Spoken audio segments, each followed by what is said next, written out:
पहला प्रश्न। भगवान, जैन धर्म में अहिंसा, अपरिग्रह, अनेकांतवाद, सह अस्तित्व आदि सिद्धांतों का विशेष स्थान है। लेकिन आज एक समाचार पत्र में आपके संबंध में एक जैन मुनि श्री भद्रगुप्त विजय जी का वक्तव्य पढ़ा तो आश्चर्य हुआ। ये मुनि श्री आपके कच्छ प्रवेश के विरोध में लोगों को सब कुछ बलिदान कर देने के लिए आह्वान कर रहे, संगठित कर रहे। अपरिग्रह मानने वालों को कच्छ प्रदेश पे परिग्रह क्यों, और उनके अनेकांतवाद में आपकी जीवन दृष्टि का विरोध क्यों? क्या मुनिश्री का लोगों को इस तरह भड़काना शोभा देता है? चैतन्य कीर्ति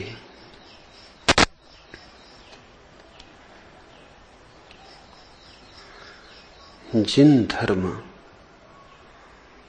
और जैन धर्म में बुनियादी भेद है, वैसे ही जैसे बुद्ध धर्म में और बौद्ध धर्म में, इस आधारभूत भेद को सबसे पहले समझ लेना जरूरी है। जिन धर्म से अर्थ है महावीर, आदिनाथ, नेमिनाथ, मल्लिनाथ, उनका धर्म जो जीते हुए थे, जिन्होंने स्वयं को जाना था, उस आत्मबोध से जो गंगाएं बहीं, आत्मबोध के उन हिम शिखरों से जो सरिताएं उतरी, वह स्वच्छ बोध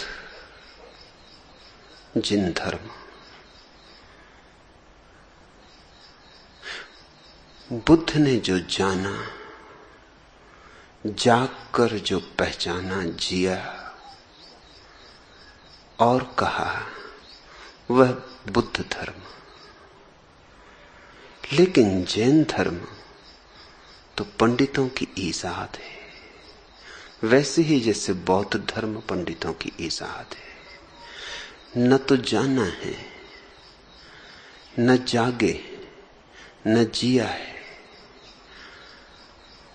कोई अपना स्वाद नहीं, अपना अनुभव नहीं। शब्दों की खाल निकालने में जरूर होशियार है। और इस संदर्भ में यह भी समझ लेना कि जैनों के 24 तीर्थंकर क्षत्रिय थे, 24 ही तीर्थंकर क्षत्रिय थे। इनमें एक भी ब्राह्मण नहीं था। असल में ये पंडितों के विरोध में बगावत थी,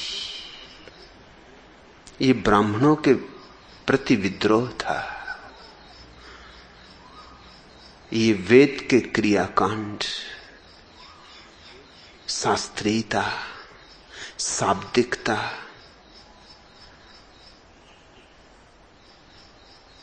सिद्धांतों की, व्यर्थ की चिंतना, उस सब के प्रति क्रांति थी।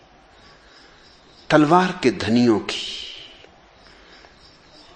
उनकी,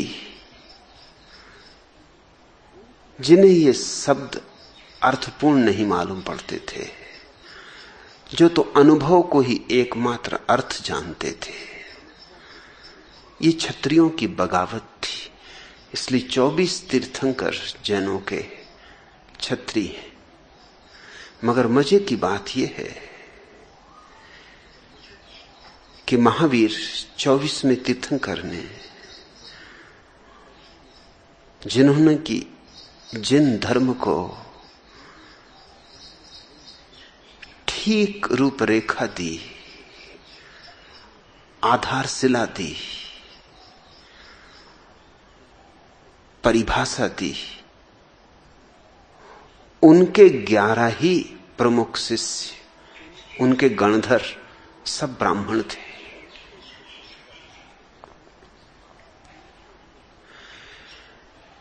क्षत्रियों की बगावत फिर ब्राह्मणों के हाथ में पड़ गई। महावीर के मरने के बाद जिन्होंने महावीर के ऊपर शास्त्र रचा वे सब ब्राह्मण थे। वही कचरा जिसके खिलाफ महावीर ज्वाला बन के धधके,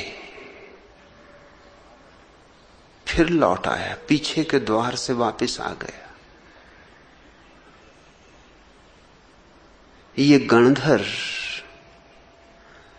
जो महावीर के वसीयतदार हो गए, सब पंडित थे। इन्होंने सब मटिया मैट कर दिया। ऐसे जिन धर्म तो नष्ट हुआ और जैन धर्म स्थापित हुआ। फिर इन गणधरों ने यह भी व्यवस्था कर दी कि अब कोई 25वां तीर्थंकर नहीं होगा। पंडित को हमेशा डर होता है तीर्थंकर से। तीर्थंकर का अर्थ होता है जिसके द्वारा तीर्थ का निर्माण हो। तीर्थ का अर्थ होता है जो उस पार जाने के लिए घाट बनाए, नाव छोड़ने के लिए जगह बनाए, जहां से अज्ञात और अज्ञेय की तरफ यात्रा हो सके। वो जो दूर सत्य का लोक है, वह जो मुक्त आकाश है बदलियों के पार, उस तक कहां से नाव छोड़ी जाए, किस जगह से ठीक होगा यात्रा का पहला कदम। क्योंकि पहला कदम गलत हो जाए तो सब कदम गलत हो जाते। पहला कदम ठीक हो तो आधी यात्रा पूरी हो जाती। तो ठीक दिशा में, ठीक घड़ी मुहूर्त में, ठीक क्षण में, ठीक जब वसंत आने को हो, जब परिपक्वता घनीभूत हो रही हो, जब आत्मा राजी हो छलांग लेने को, जबरदस्ती नहीं, आग्रह से नहीं, किसी लोभ, किसी भय, किसी और आकांक्षा से नहीं, सत्य के अनुसंधान के लिए, सत्य की भूख से, सत्य की प्यास से कब और कैसे कदम उठाया जाए और कहां से कदम उठाया जाए, नौका कहां से छोड़ी जाए, उस तीर्थ के निर्माण करने वाले को तीर्थंकर कहते हैं। यह शब्द प्यारा है, यह अवतार से कहीं ज्यादा प्यारा शब्द है। क्योंकि अवतार में तो धारणा है परमात्मा नीचे उतरता है, अवतरित होता है। अवतार यानी अवतरण, उसमें तो परमात्मा को मानना होगा, विश्वास से शुरू करना होगा। इसलिए पंडित का धर्म हमेशा विश्वास से शुरू होता है। जैन धर्म विश्वास से शुरू होगा। श्रद्धा, अंधी श्रद्धा, विवेक नहीं, होश नहीं, जानने की आतुरता नहीं, मान लेने की जल्दी। तो पंडित तो घबराएगा कि कहीं फिर कोई तीर्थंकर ना हो जाए, नहीं तो सब अस्त व्यस्त कर देगा। तो पंडित हमेशा ही अवरोध खड़ा कर देता है। महावीर के बाद उसने दरवाजे बंद कर दिए कि आखिरी बात हो चुकी, अब इसमें कुछ हेर फेर करने की जरूरत नहीं। अब जुम्मा हमारा है, इसकी व्याख्या कैसी करनी, क्या अर्थ देने, कैसे कैसे अर्थों की कलमें लगानी, अब ये हम कर लेंगे। लेकिन ये पंडित कैसे करेगा जिसको आत्म साक्षात्कार नहीं हुआ है? वह कितना ही लफाजी करे, कितनी ही लच्छेदार भाषा हो और तर्क हो, कहीं बुनियाद में चूक होगी। और वही चूक तुम्हें इस तरह के वक्तव्यों में दिखाई पड़ती, इस तरह के आचरण में दिखाई पड़ती। ये सब पंडित थे, इन सबको कोई आत्मबोध नहीं हुआ। इन्होंने तो हत्या कर दी जिन धर्म की, और लाश पर जैन धर्म का मंदिर खड़ा हो गया। इन्होंने तो हत्या कर दी बुद्ध धर्म की, और लाश पर बौद्ध धर्म खड़ा हो गया।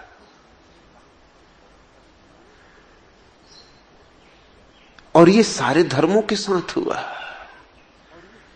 ईसा के साथ हुआ, मोहम्मद के साथ हुआ। ये करीब करीब अब तक की पूरी कथा है, सारे धर्मों की कथा है। शैतान का एक शिष्य एक दिन भागा हुआ आया और उसने शैतान से कहा, आप बैठे क्या कर रहे हैं? शैतान अपना हुक्का गुड़गुड़ा रहा था। वो हुक्का गुड़गुड़ाते ही रहा, शिष्य तो पसीना पसीना हुआ जा रहा था। उसने कहा, आप छोड़ें ये हुक्का, हमारी जीवन की पूरी व्यवस्था संकट में। एक आदमी को सत्य मिल गया, फिर मिल गया, जल्दी हमें कुछ उपाय करना चाहिए। अगर लोगों को सत्य का पता चल गया तो हमारा क्या होगा, हमारे व्यवसाय का क्या होगा?